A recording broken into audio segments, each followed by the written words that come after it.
This time last year, the people of the gaming world were all focused on the latest entry in Atlus's acclaimed JRPG series, Persona 3 Reload.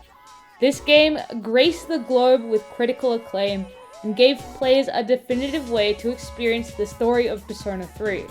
Not everyone was pleased with this version of the game, however, as some would criticize the game from slightly straying away from its PlayStation 2 counterpart, while others would dislike it purely out of spite. With many different opinions flooding the vast sea of the internet at the time, the authenticity of some was sketchy due to riding on the latest trends. But now that has all died down, it's time to finally talk about Persona 3 Reload, 1 year later. And totally because I didn't forget to do it at the time of release. Now, before we get into talking about the remake, I think it's really important that you understand the prior releases of Persona 3. Before Reload released, players who wanted to play Persona 3 generally had to decide between the features of the original PlayStation 2 release or Persona 3 Portable. Persona 3 offered fully animated cutscenes, better graphics, as well as a fully 3D overworld for players to explore. Portable could not have these features as the PlayStation Portable's hardware was too weak to process them.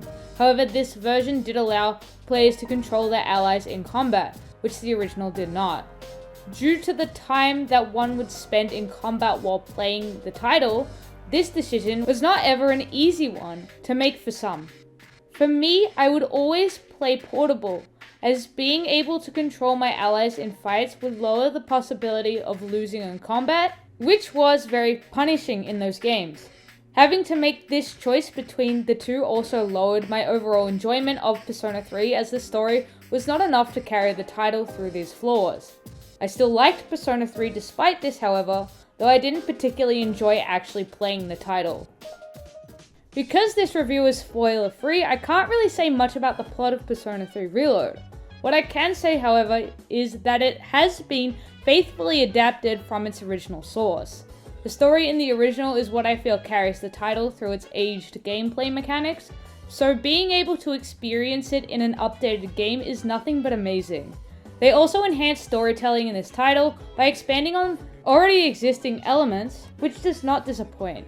Going through this adventure with the Seize crew is highly worth your time, and I couldn't recommend it enough. Now that we have addressed the story elements in the best way that we can, it's time to move on to the bulk of the game, and I'll start off by talking about the visuals. The words Persona 3 Reload looks like a PS3 game gets tossed around quite a fair bit, and it makes sense when you think about how the original game looks like Persona 5, which not only originally released for the PlayStation 4, but the PlayStation 3 as well. While the art style between the two titles is parallel, Persona 3 Reload doesn't simply look like a PS3 title, but rather something stylized, which, in my opinion, works pretty well for the title. Each character is clearly defined, everything is very distinguishable, and the style really does make it as though you are playing something uniquely Persona, much like its critically acclaimed predecessor. The use of colors, especially during the Dark Hour, is practically perfection, as not only is it visually appealing, but it enhances the mood and the storytelling of the title as well. Besides the overworld characters, one thing that Persona 5 really put high expectations on is user interface, and Persona 3 Reload gets that mostly right. I know I'm comparing it to Persona 5 a lot in this paragraph, but Persona 5 blew me away when I first played it, with its dynamic user interface, which was something I had never seen before in all my years of gaming. Thus the expectations for Reload. The user interface in this game is fantastic, however, it just slightly misses the mark when in comparison to Persona 5, which is fair enough.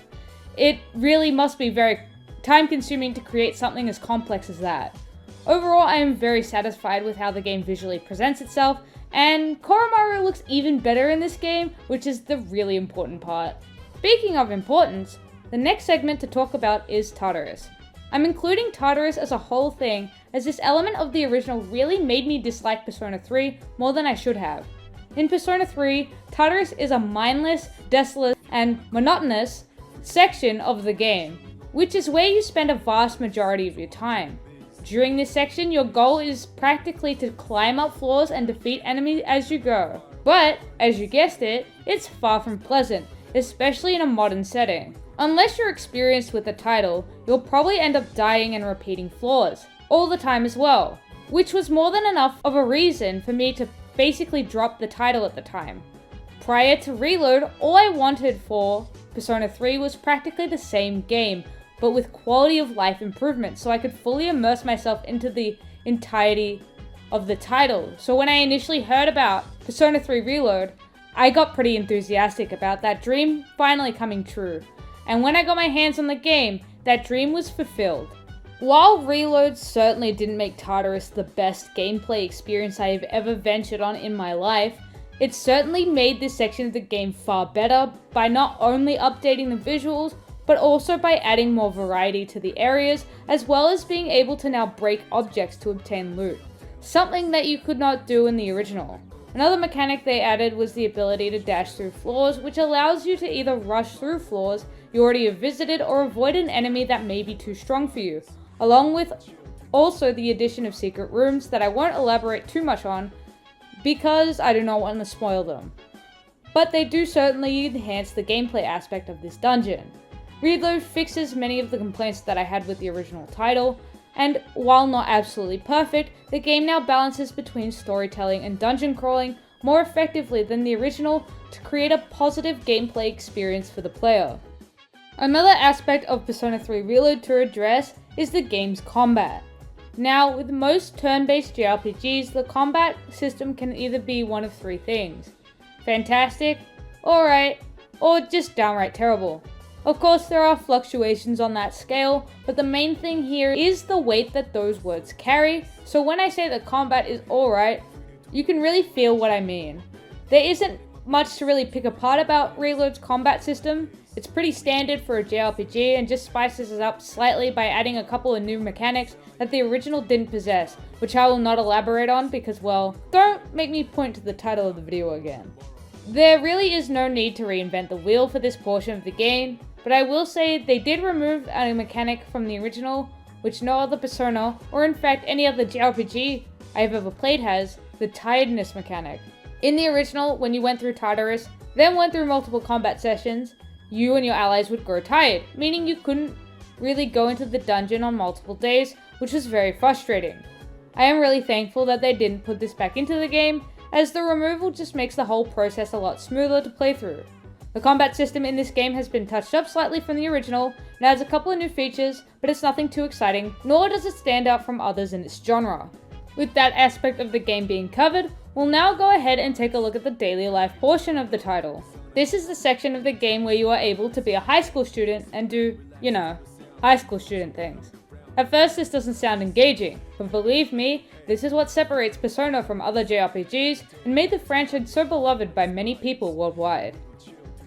During this phase of the game, you are able to do a range of things every day and night after you finish your school or story-related commitments. These include social links, jobs, recreational activities, and studying. These things take up time, however, and you can only select to do one thing during both the day and night, limiting you to 2 activities a day. At night, you are able to select to go to Tartarus, and that counts as an activity selected for that night. Social links are probably the most engaging task out of all of these things, as they allow you to not only give you a sweet boost of fusion experience for your personas, but they also allow you to learn more about various characters in the game.